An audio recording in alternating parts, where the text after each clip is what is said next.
Hey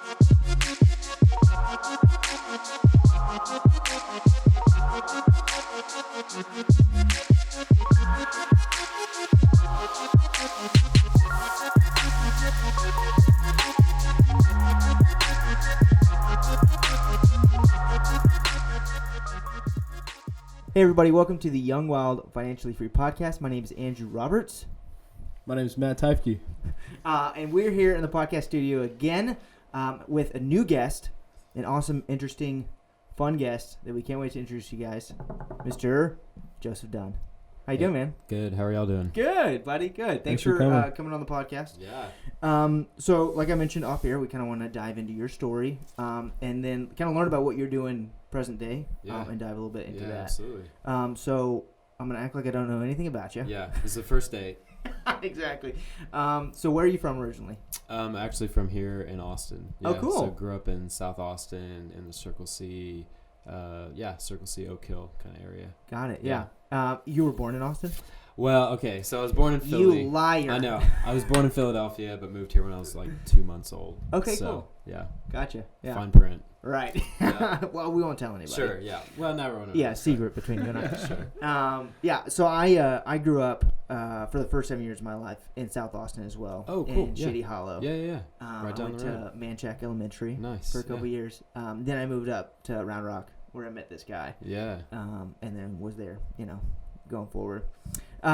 So are you an only child or how many siblings? I'm the oldest. I got 2 siblings. Okay. And we're all pretty close in age. My brother's a year younger than I am, and my sister's 2 years younger than I am. So we were the close bunch growing up. Yeah. Are they in Austin still? Yeah, they actually live in South Austin still. So my brother is going to A&M still.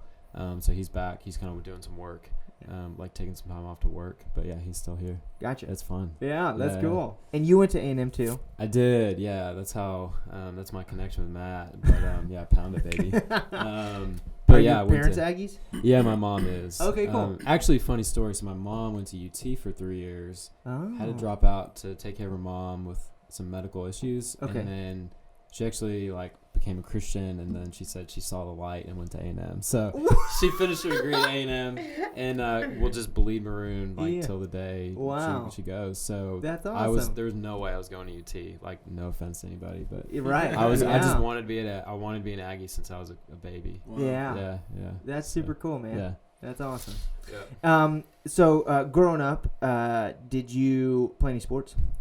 I did, yeah. So I was on a rowing team on Town Lake. Okay. Lady Bird Lake. Yeah. As it's called. Right. And I did that for 4 years. Was team captain last year and got to compete all over the country. Went to nationals and kind of an unconventional sport. I didn't play basketball or football, but I kind of wanted to do something different.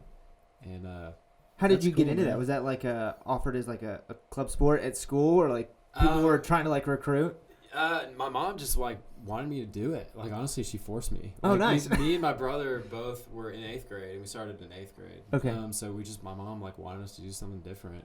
Ultimately hoping for a scholarship because she knew we weren't talented enough basketball and football wise. Yeah. So that was kind of a shot at a scholarship. Sure. Yeah. A failed one. I was about to say how'd that work out for you? I hate to spoil it, but no, nothing happened with it. Oh, okay. Yeah, but it was fun. I wouldn't trade it for anything. That's awesome, man. Yeah. You still do that at all?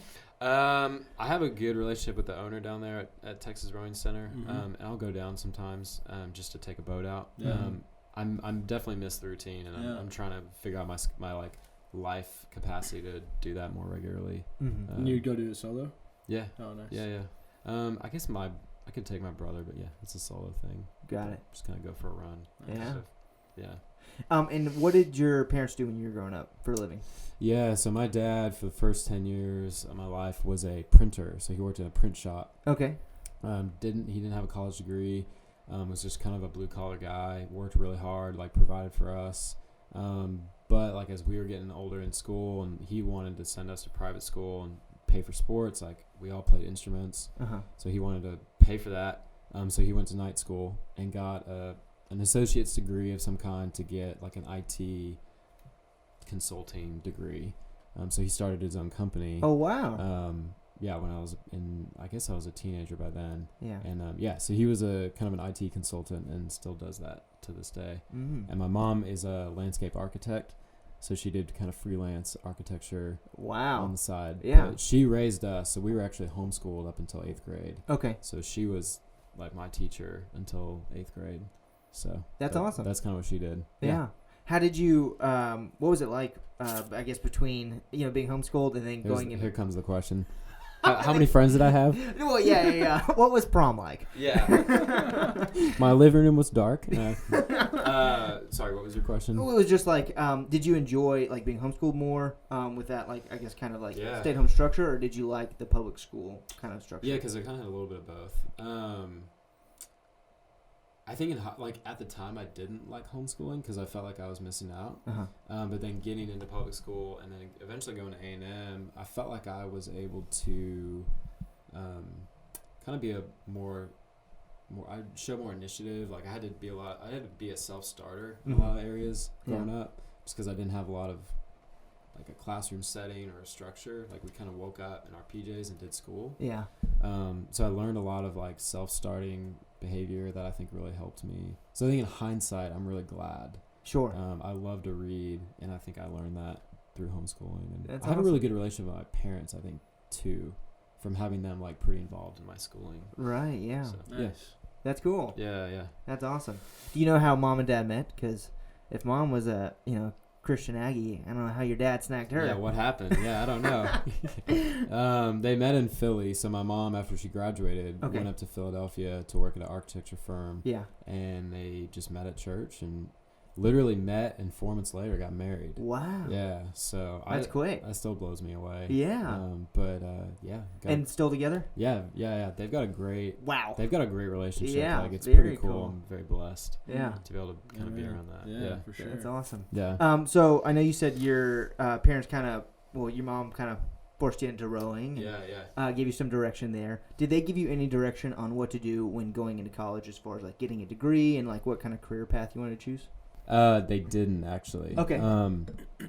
Which to some people is a blessing. I think I would have wanted that a little bit more of, hey, you should try this or you should do this. Sure. They were very supportive. Just do whatever you want to do. I was just kind of standing there like, what does that look like? Like I didn't have, I guess I didn't have a burning desire to do one thing in particular. I went through phases like everybody. Sure. In high school, I thought I wanted to be a police officer. So I did a lot of ride-alongs with APD. Very cool. I had a lot of friends that did it and are still in today. So I thought I wanted to do that. I went to A&M. I joined the Corps. So I was in the Corps for 4 years. Wow. Thought I wanted to be in the military.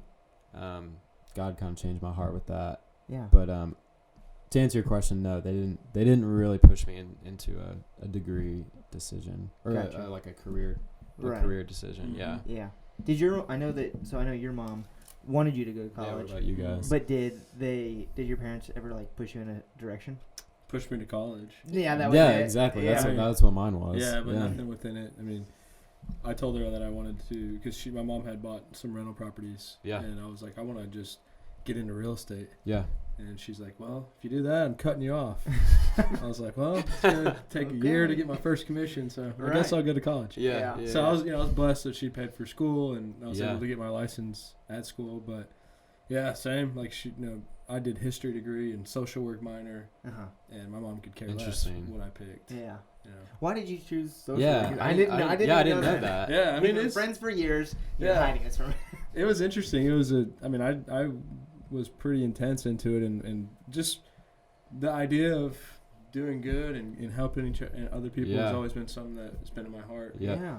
And I mean, it was pretty intense. Like, it's not that I'm politically, I'm kind of like libertarian, a little bit more conservative, but like the social work deal was like very, very liberal, and like people that think completely different than I did. Yeah. And so I was like having these new ideas and seeing things, and similar, like going on these ride-alongs with people from CPS. Oh wow. And you hear, I remember literally crying in one of my classes because someone was telling me about the horror stories. Yeah. And, like, a little kid stepped on her mom's needle. And her mom beat her because of it. Yeah. I was like, what it's in the world? real stuff. And then I went to these like detention houses or whatever with the kids that they pick up that are crossing the border, Mm-hmm. and they're just holding them there. So That's I tough. wanted to do something with it, Yeah. but I you look into like social work, and like I have so much respect for them, but their whole deal It's is keep tough. the family together. And Yeah. they like have very little pull to actually, at least what I saw, to make a big difference. Yeah. And you barely make any money, so Right. I took the business route to maybe somehow help out later. Right. Give back. Yeah. But I know your That's your tough. mom was the same, right? Yeah. I mean, my parents didn't give me any sort of direction. Yeah. Maybe that's a common thing. I don't know. Yeah. I don't know. They probably shouldn't though, right? Like. Yeah. I mean, yeah. That's the question. I don't know. I mean, you can look at it from either way. Yeah. Similar to you, I wish my mom or my dad had given me like, hey, do this. Yeah. I know my mom said like, hey, nursing is a good degree. There will be a high demand for jobs. Sure. And I heard that from one of my teachers too. So I was like, that's onto something. So I started off college doing nursing, but I ended up hating it. Wait, I thought you did sports management. I did. I ended up. Oh, gotcha. I ended Okay. up, Very coming cool. around to sports management Yeah. and minored in business. And that's only because I play football. And I Yeah. was like, I like sports. Yeah. That did not work out for me. It's a thread. Yeah. You got to follow it. Right. But I just feel like the parents, it's not like they have everything figured out. Right. Yeah. And to try and guide you and say they Right. did tell you to do nursing or whatever it would be, then we're gonna have the opposite question. Yeah, Yeah. you I just think- don't know what Yeah. you actually need, and Yeah. it's hard to tell. Yeah. Yeah, I think that's like just human nature. Yeah. That, like we always think the grass is always greener, right? For So sure. it's like if something happened, we wish it had happened a different way. For sure. Something like that. Yeah. But what did you end up getting your degree in? So I studied international business. Okay. Yeah. So I loved traveling. I loved culture. I actually thought I really wanted to become. I really wanted to work for the State Department, work in some kind of ambassador role. Mm-hmm. So I thought maybe if I can do something international with a degree, that'll kind of fast track me there. But really ended up wanting to do business, and ideally would want to work with companies that are all over the world, and Yeah. be able to kind of be a centerpiece for different cultures, like kind of the intersection of that. Sure. So I studied international business. Yeah. That's awesome. Yeah. Very cool. And then you graduated college. Yeah, I did. And what was the next step after that? Yeah. Last year of college, didn't really know what post college life was gonna look like. I mean, Right. I had a lot of different leads, but I ended up through a connection with the Corps, ended up getting connected with the president of a bank, Mm-hmm. who we had lunch, and kind of one of the classic Aggie connections. I mean, just really wanted to help me get on my feet and kind of give me a good entry level job. And banking was definitely not on my radar like years before. I mean, it wasn't like I would go to sleep at night just wishing I could be a banker one day. Yeah. But I think after thinking about it and realizing that banking is such an interesting position to look at so many types of businesses and be able to interact with like decision makers, I really saw the value in taking that. I prayed a lot about it and consulted a lot of people about it. Yeah. And ultimately chose to go with a community bank in Houston. So I moved to Houston after A&M. Oh boy. And because I didn't want to move right back to Austin. That just felt too easy. Yeah. Like too familiar. I had a similar feeling. Yeah. During college and after college, I was like, man, I'm done with that town. That's I'm right. not coming back. I gotta go, do my own I'm gonna thing. make my way. Yeah, exactly. And then like 2 years when I went to Houston as well. Oh, after right college. on. Okay. And 2 years after that, I was like, I gotta get back home. Yeah. Well, like, you lasted now. longer than I did. I did 9 months. Oh boy. So Yeah, that's how long. That's when I realized I gotta get out of Yeah, here, and sure. I just couldn't quit. Yeah. Yeah. You guys are like shadowing each other your whole lives. I know. Yeah, I'm a little creeped South out right now. Austin, Yeah. Houston. Yeah. This is Andrew's world. We're just living in it. Yeah, Oh, I'm just exactly. living in it. Yeah. Yeah. Anyways, Yeah. so what were you doing in Houston? I mean, so I did not have like I didn't have any experience banking. So literally for the first 2 months, I was a teller. So I was a teller for 2 months. And then like I was just so hungry to learn. I wanted to learn everything about like how to make a loan. What does it look like? What is, just how to run a business. So I just asked a million questions and got, promoted to like private banker, which is kind of the actual account opening person. And then eventually got promoted to like a deposit business development officer, and then eventually became kind of a lender. So just kind of learned from the ground up. Yeah. And just Seems like that happened pretty quickly. moving through those stages. Yeah, I think I just I don't think I just showed a lot of initiative and just wanted to learn. And my dad always kind of taught me just show up. Like, even if you don't have all the answers, just show up and like learn what you can. Yeah. Ask questions, man. Ask a ton of questions. Yeah. I remember through my career when I first started, I just asked I would sit down with people for an hour every day. Yeah. And that it just reminded me, like, I feel like people don't do that enough anymore. I don't know. Yeah. I don't know if we're kind of all the same generation. If that's a humility thing, if we think like. I mean, I don't know. We don't want to get into like the entitlement stuff, but I mean that might be a thing. Yeah. Like maybe why people don't ask questions. Yeah. But it's so important. I mean, I feel like I don't do it as much as I should now. Yeah. I mean, I just like stopped. Yeah. Yeah. Need to pick it back up. Yeah. I think I am not prone to ask a ton of questions, and I've gotten better at it, as the years have gone on. But especially like during college, coming out of college, I wouldn't do that. And I think it's because I had a fear that like that person would think I was stupid, or that I was.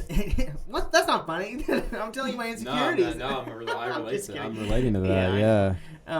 And then, or that I was inconveniencing the other person. Yeah. It's hard though. It's hard to even think of what to ask. Like when you don't know. There's so much you don't know. Yeah, you're right. And it comes down to that. Like, I don't want to show how much I don't know. Right. Yeah. Yeah, I would ask so many questions, and then they'd be like, "That's a great question. I don't know that." Oh, nice. It's like and I think especially being in like a business development role, or you guys like kind of the face of a company, you don't want to seem like you don't have the answers, so it makes it even harder. Yeah. So you kind of have to like mentally write down like, oh, okay, I need to ask so and so that question later. Right. So, but I think humility is huge. I think people respond well to it. I think we probably overestimate how much people look down on. You probably know this quote. You're a quote guy. It's something about like, ask the question right now and seem like an idiot for 10 seconds. Yeah. Yep. And don't ask it now. Be an idiot for the rest of your life. Yeah. That makes sense. Yeah, for sure. That's a good quote. Yeah. Yeah, you nailed it too. That's word for word. Yeah. So you were in Houston for 9 months. Yeah. At that same bank. Yeah. Then was there an opportunity back in Austin? Was that the next step for you? Was coming back to Austin? Yeah. So in January of, I guess this was 17, some restructuring. I got a new boss. Okay. We had to sit down and kind of found out that he heard that I was from Austin. And just asked me like point blank, like, hey, do you want to move back there? I mean, I don't know if we have a position open yet, but like, what are your hopes? And I said, at that time I was 9 months into Houston. So I was like, yeah, yes, I would like to leave. Yeah. And so he was like, just seeing what he could do. And then called me that night and said, hey, I had dinner with the CEO. Like, he's open for you to move into Austin. And like, how does 3 weeks sound? So I moved in like 3 weeks later. Was working in the office in Austin, and that's how I got back. That's awesome. Yeah, it was super cool, super fortuitous, Yeah, for sure. And that was Guarantee Bank the whole time. No, so that was a bank called Green Bank. Okay. And so Green Bank was in Houston, and then they moved me to Austin. Okay. Yeah. And then when did the switch happen? So 2 years or about a year and a half ago, they got bought out by another bank, which is pretty common in banking. Like people, like names change, banks merge. Okay. And they just got bought out by a bigger bank, and I didn't know it was my first merger. Like I didn't know, I didn't know if I was gonna get fired or if I was gonna get promoted. Yeah. It's like a glass case of emotion. Right.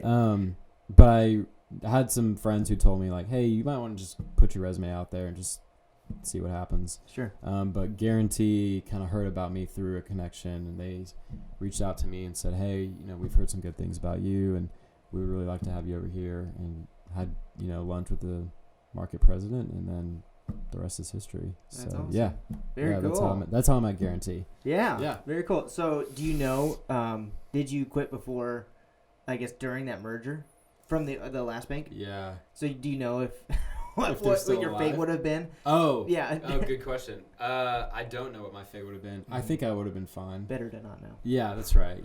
I'm sure I would have been fine. Yeah. I had a really good relationship with the market president at that bank, and so I think he would have probably put in a good word for me to stay. Gotcha.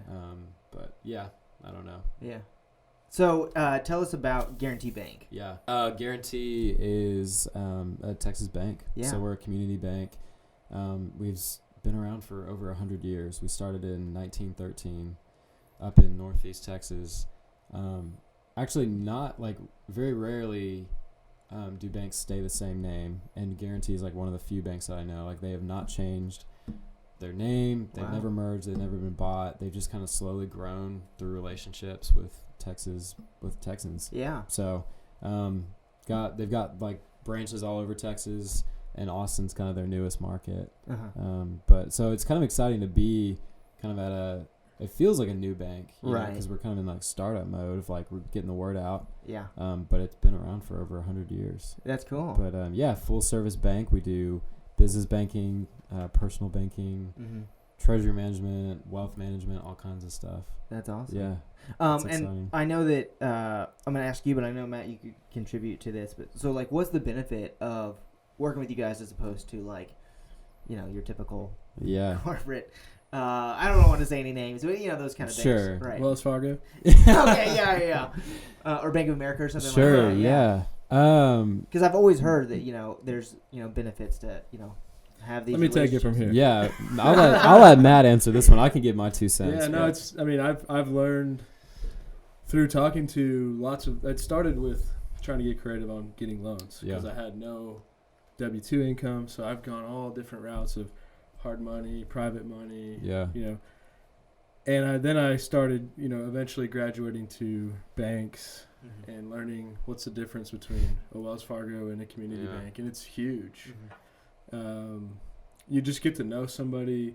It's very personal. They understand your needs and your desires, and they took a big chance on me personally as a borrower, and it's been huge, and it's nothing that any other bank would do. I've already talked to them. So it's just amazing. Like, you just get a customer service catered to what you're looking for.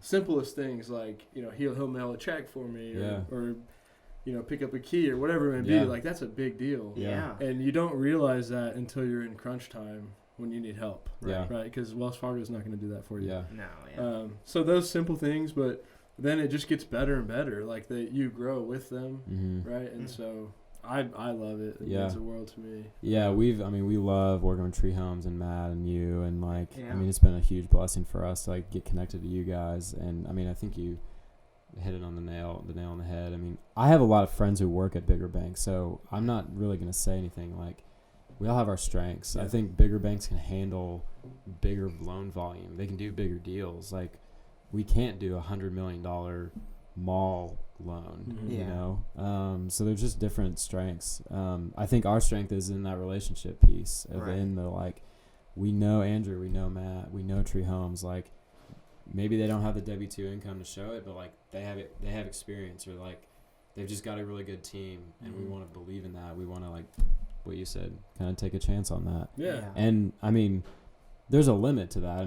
We're not a venture capital company, but I think we're really flexible. I think we can stretch for a lot of our borrowers, especially when they have like ties to the community.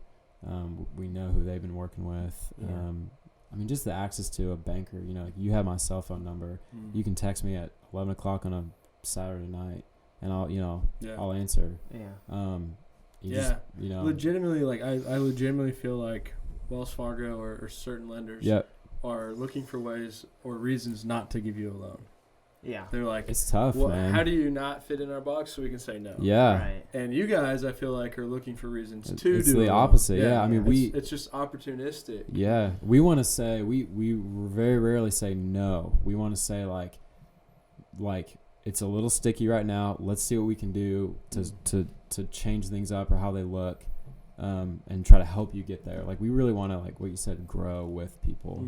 So that's huge. I think it's just, like I said, it's different strengths. But I think bigger banks have the volume, like, because of the brand recognition. Like, they don't really need to say yes to you. Right. Because once you leave, there'll be 100 more right behind you. Sure. Yeah. So there's not the need of saying yes to everyone. So we're they're obviously huge, great businesses. Like, I wish I would have started Wells Fargo. Yeah, exactly. Yeah. But you can decide, as a borrower, which is people come to you, do you want to be one of those 1,000 and they could care less, or do you want to be an important client to the bank? Yeah. I mean, exactly. I mean, I think, we've had you out hunting, like we'll take you to lunch and like just get to know you and like where you want to go. And then even like connecting you with like some of our clients, like other clients in the bank that are like, hey, they need a property management company or hey, they need a realtor. Just stuff like that where it's like it kind of takes a village. That's a good point. That's kind of our approach. We're a team. Yeah. Like we're helping I'm helping you, you're helping me. Yeah. And that's not the relationship at the big banks. Yeah. Right. Yeah. Yeah. Pretty simple. Yeah. So that's kind of the answer is like I think it's a relationship, and I think people respond really well to that, and I think people really want that. I mean, we are a technology culture, so the face to face is a little bit like it seems like it's fading away, or at least like some companies want you to believe that. For sure. Like some banks don't really think that it's necessary to have a banker. You know, it's like just kind of go online and get the answers. Right. But it's like, man, how do you wrestle through the questions of what does it mean to buy a home? What does it mean to acquire a company? Yeah. Like that's a person to person conversation. Right. And we want to have that. Like, but if we're not the answer, like we at least want to be like getting you farther down the road. That's huge. And I sell it as much as I can. It's like legitimately, like for me, the line of credit and the opportunity is life changing, right? Yeah. Like, oh, totally. You're actually helping change. Totally. Yeah. That's not talk. I know. Like that's crazy. Yeah.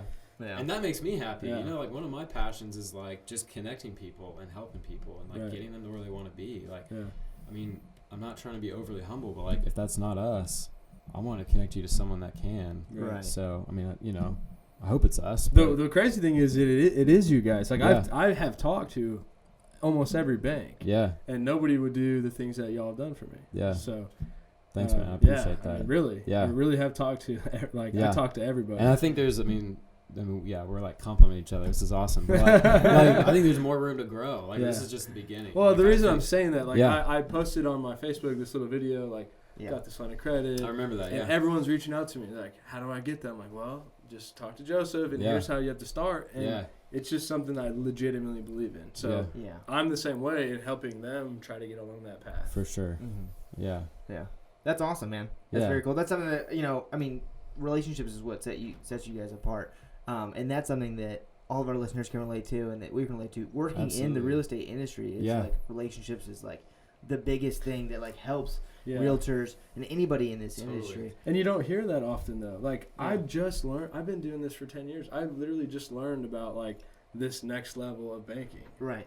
I wish I would have done this 5 years ago, but it's not. I'm just throwing it out there so much because people don't even think about it. They don't understand what is a community bank. They don't even know what that is. Right. I mean, we've had this conversation. Like we both banked with the bank that we've banked with for the first 18 years of our life. Like nobody just thinks what else there could be. What is another? Well, because you think you're with I'm with Wells Fargo, so I'm or Bank of America. Like that's as good as it gets. Right. Yeah. That's better than this name, which I've never heard of. Right. Yeah. Right. Not true. Yeah. Right. Yeah. There's a lot of misconceptions out there that we have to kind of correct people on and kind of show them, like the relationship piece, meeting people, taking them out to coffee, that kind of thing. Right. Yeah. And I agree with you that like you're saying, like in today's age of technology, it's kind of getting away from like face to face, like human interactions. Yeah. And I think that like it's in our human nature that we desire that. Like that's something that like we want, whether we know it consciously or not. Yeah. Is like if we were just on our phone all day with no human interaction, we would go absolutely crazy. Yeah. And so like talking to someone face to face and having a relationship with someone like really sets you apart, honestly, nowadays, and goes a long way. Yeah, absolutely. I don't even think, because we think of technology as like giving us more free time. Yeah. I don't actually think like a ton of free time makes us happy. You know? Right. Like if you cut out that human interaction part, like you're kind of cutting out a huge like funnel of happiness. Yeah. I mean, that's a little ooey gooey, but like I believe that. Yeah, for sure. Yeah. I 100% agree with you. Yeah. Yeah. So I guess on personal side, have you started investing in any real estate or have any plans to? I mean, I think just being around Matt has kind of stoked the fire. Oh, yeah, exactly. Like especially guys that you've worked with, like younger guys who are kind of getting in the game. I definitely am interested. Like one day, like so a little story about my parents. Like they were like really in debt. They went through the Dave Ramsey program, and like just cut out all debt. but they never really thought beyond that of like, oh, let's create wealth, Right. and like kind of live kind of in financial freedom. They just Yeah. they thought zero debt, that's the goal. Uh-huh. And then reading Rich Dad Poor Dad and like just getting to know you guys has really opened my eyes to the fact that like, you know, you can have mailbox money coming in Right. and be able to like kind of live a life that you want. And I don't mean to say that as I hate banking, but just the idea of like maybe cutting hours back or not feeling like you need to take a promotion if that's going to cut back time on with your family Right. because you already have this income Yeah. coming in.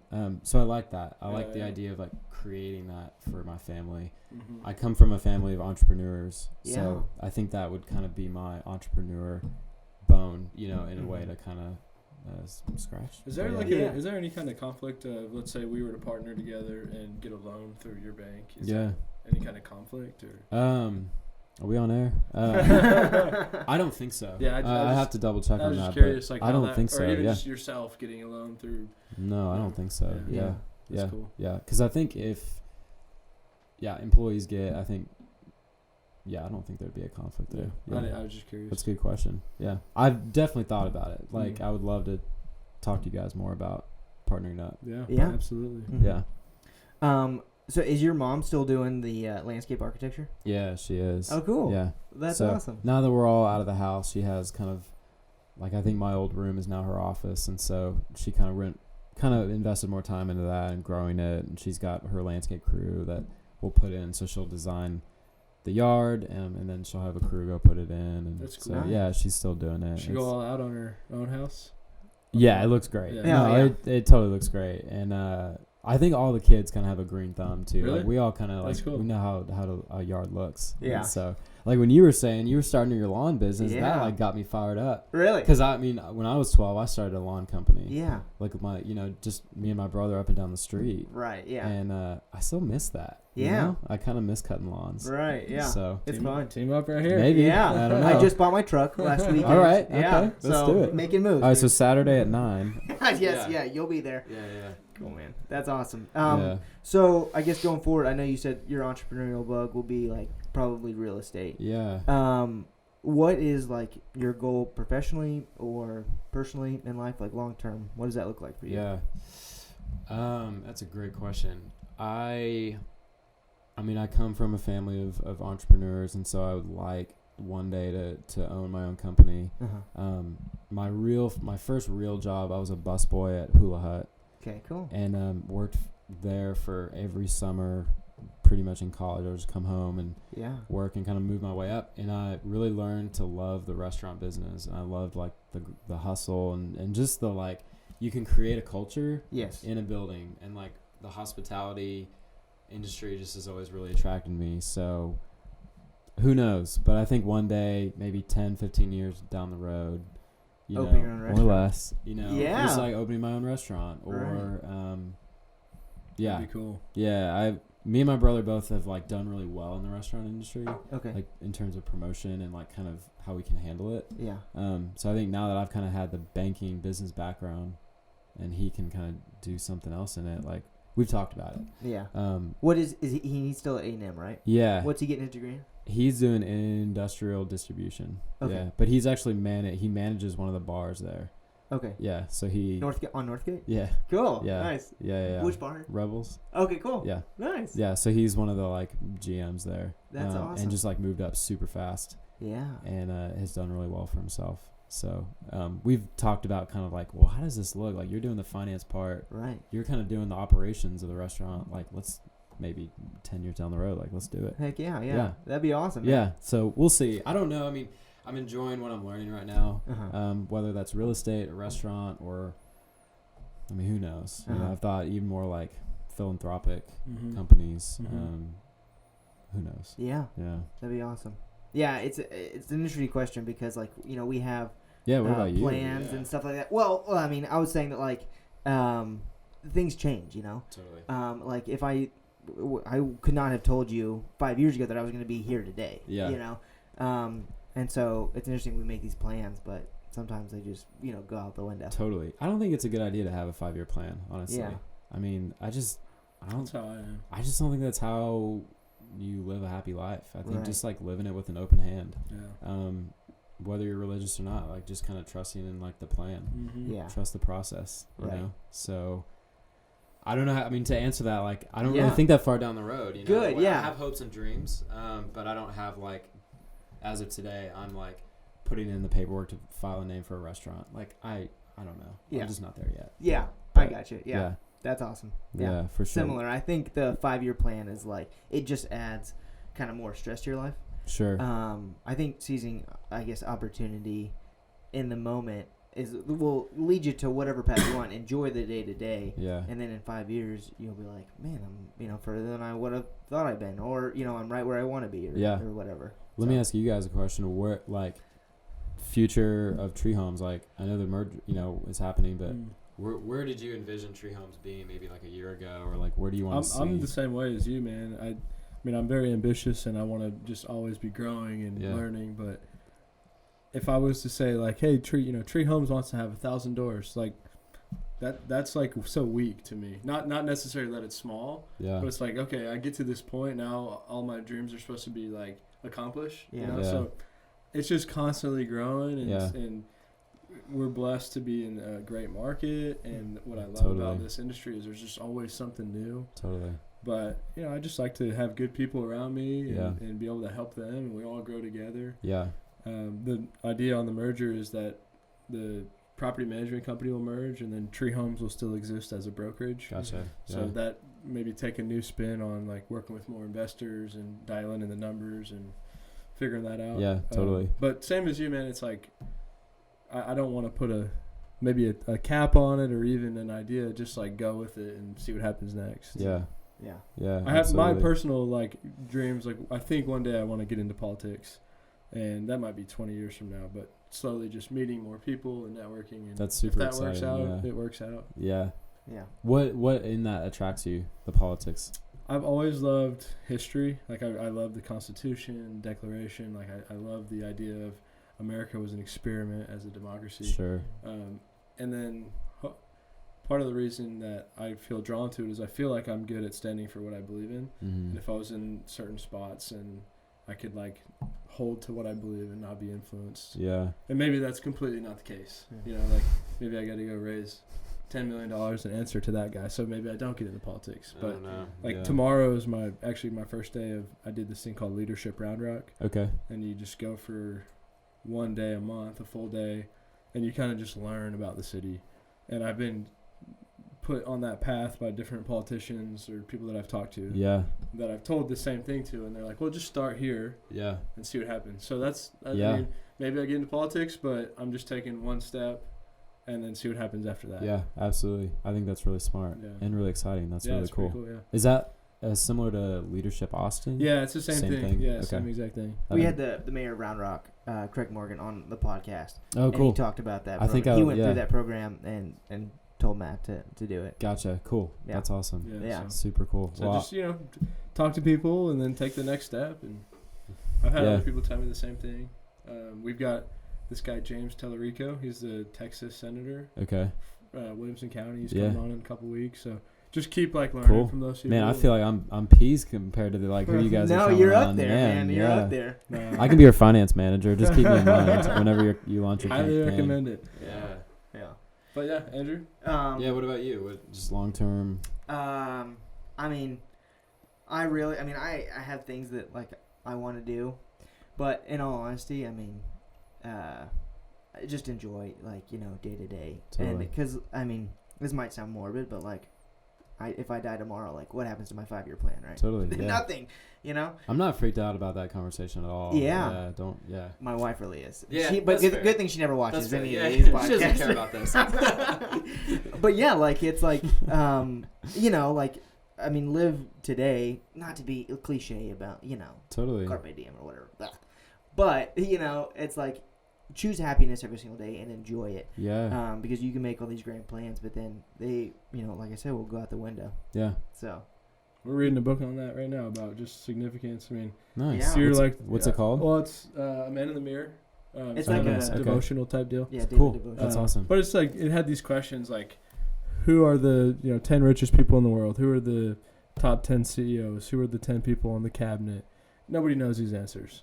Who are your 10 best friends? How do they make you feel? These are the answers you know, right? Yeah. And it's like the richest people, like it was talking about Howard Hughes, some of these guys, like I'm not judging them or anything about negative against them, but you want to try and be that person, and that it's nothing. It doesn't mean anything, you know. Yeah. People just forget about that. It's all about like the people around you and how you support them. Right. Yeah. So it was just the point was like, humans want to be significant, right? And so it's like these people, what they did isn't significant to us, but what the people that are significant to us are our 10 best friends, and you know, yada yada yada. And so that's like true significance is, you know, finding significance in God, as opposed to man.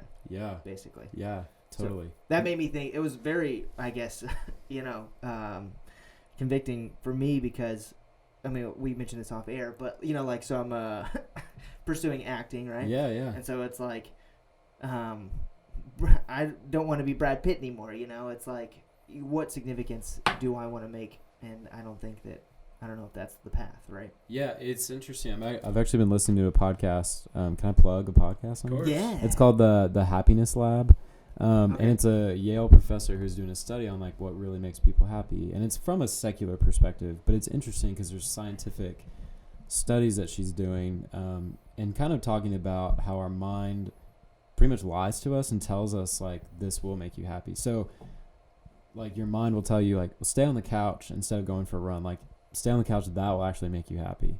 But in reality, like you feel better when you go for a run. Right. So being able to like kind of see past the significance lie sort of, Sure. like that's not actually going to make you happy. Like trying to be Brad Pitt or trying to like be the number one actor in the world. Yeah. Like you think that will, but it just won't. I don't think it will. Right. And you have to kind of just figure out your priorities. Yeah. Yeah, for sure. Yeah, 100% agree Yeah, with you. there's a lot you could say about that. That's a Pandora's box. That's a good podcast. I'm gonna listen to it. Yeah. Check it cool. out. We try to end with advice for entrepreneurs, business people. If, you know, starting say 18 years old or whatever, 20. Totally. What would you tell yourself or somebody else? Yeah. Just general business advice. Man, that's a good question. It could be anything. Yeah, totally. I think kind of what we talked about earlier, just be humble. Like, just ask a ton of questions. I wish that what I would tell myself to my 20-year-old self is try a lot of different things. Like, try different companies. Don't just go back to the same company every summer. Yeah. Try to get just exposed to as much, whatever that is. If you're interested in art, history, business, engineering, like just try to get as much experience with different, because you just don't know. Like I think you can kind of have a direction, but just try to get exposed to as much as you can, and just ask questions. Like don't be afraid to ask questions. I really can't stress that enough, because I'm trying to do that now. I'm trying to tell myself that now, right? Because I'm getting to the point where I'm like, oh, I'm in my mid to late 20s, like I should know this. Like don't ask questions. Yeah, and it just doesn't That's stop. a lie. Yeah. So just be humble, right? In the words of Kendrick, you know. You know, I mean, I think that's all I would say is like just be humble and ask questions. That's a good one. I like that a lot. That's great. I really like that. Yeah. So. Well, Joseph, thank you so much for being on the podcast. Yeah, for sure. You don't go by Joe. I don't. My dad is Joe, so we have to differentiate. Cool. I kind of owned it. I don't know. I've always been Joseph. Yeah. So. That's awesome. Yeah. So, I mean, well, one, Joseph's my middle name. Two, right people on. are like I go by Andrew, and people are like, do you go by Andy or Drew? Drew. No. Go by Andrew. I respect that. Yeah. You say hell no. Hell no. Yeah. Yeah. Well, I want to do a short plug. So we have a sponsor for this podcast, Texas Best Credit Repair. If you guys, the listeners / viewers, need any help with your credit, if you want to go from bad to good or good to great, call Texas Best Credit Repair. Go to texasbestcreditrepair.com. Holler at our boy Sammy. Sam's the man. Sam is the man. Yeah. Joseph, thank you so much for being on the podcast. Ooh, how can our listeners find out more about you and more about Guarantee? Yeah, if you want to learn more about Guarantee, go to our website, just www.gnty.com. That's kind of our general page. If you want to actually get in touch with me, I can get my cell phone out here, right? Yeah. So my cell phone number is 512-905-7677. Okay. And really, like, just reach out to me for any questions you have about banking, whether that's running a company with deposits or doing some financing with us, I'm your resource. Cool. So thanks for that. I appreciate it. Yeah, of course. Yeah. And I'll put your information in the show notes below. Cool. This was a great conversation. Yeah. Again, thanks so much for being on the Yeah. podcast. Thanks, guys. Yeah, you guys thanks. are the best. I appreciate it. Dude. Yeah. Okay, to our listeners, signing off.